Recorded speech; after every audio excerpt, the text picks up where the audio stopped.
Hi there, Director of Photography, Alec Watson. Today I'm going to show you how, with just some simple adjustment layers, you can take a portrait in AC/DC 2020 and make it pop.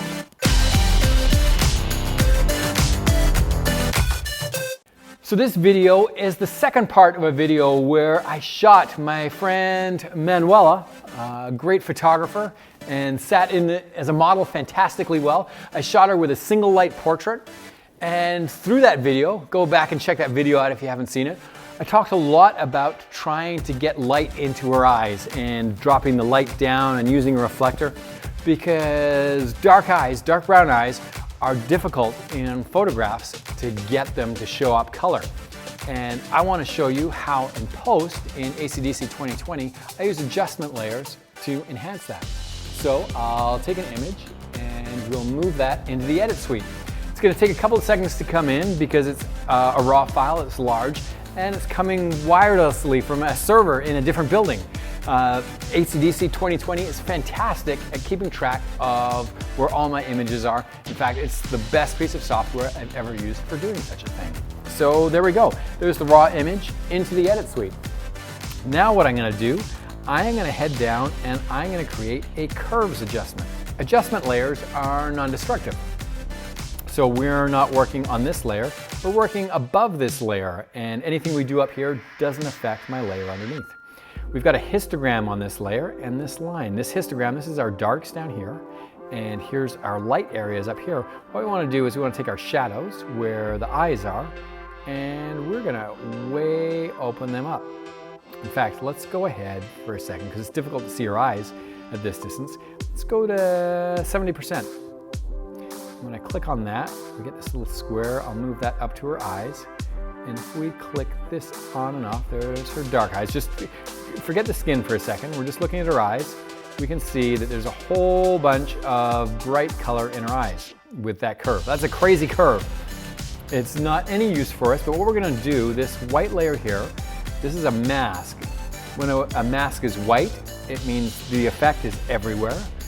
We're going to take that and invert it and make it black, which means that effect is nowhere on here. And what we do is we're going to take a paintbrush and we're going to paint white with an opacity of 20, which is not very, not like a heavy white, it's just like a touch of white. And then I'm going to use my mouse to scroll back and make a small brush. And what we're going to do is we're just going to paint white on this mask layer, and that lets that effect through onto the layer underneath. We're going to throw a touch of that color into her eyes. There we go, and that's showing through. And I just go ahead, the more clicks I do, the more I paint onto that mask.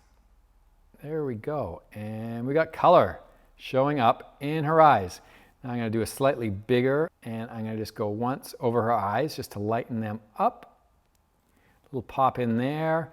And then a little pop on her gold eye makeup. It looked fantastic. Okay, now one thing that happens when you're working on eyes, when you're working in close, you can go, oh, that looks fantastic. Here's the on and off of that. But ironically, when you pull back, it can actually look like too much. So let's go ahead and pull back. And I would actually say that that is pretty good. It's a little bit hot maybe on this eye here. This eye I've nailed, I think. And so what we can do is we zoom back in to 70%, grab our mouse to move up to this square.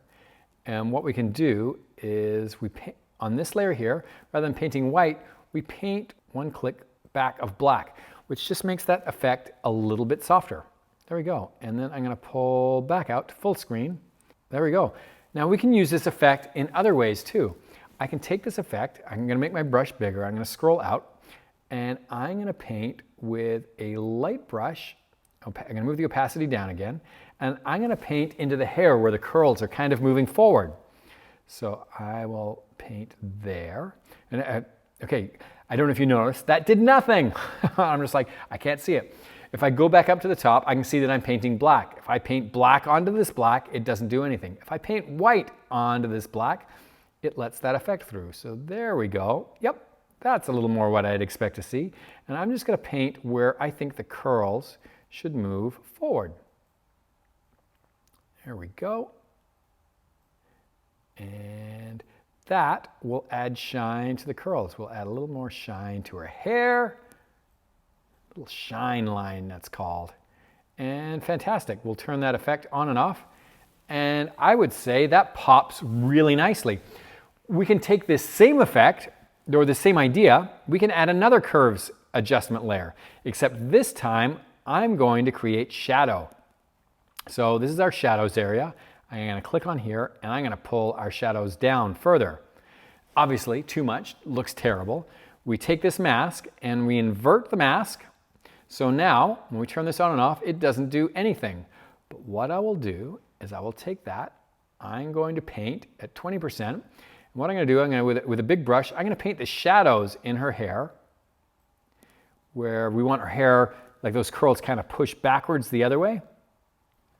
And I'm going to paint in the shadows a little deeper. And what that does is light stuff moves forward, dark stuff moves back. And it gives her hair more of kind of a 3D look in those curls.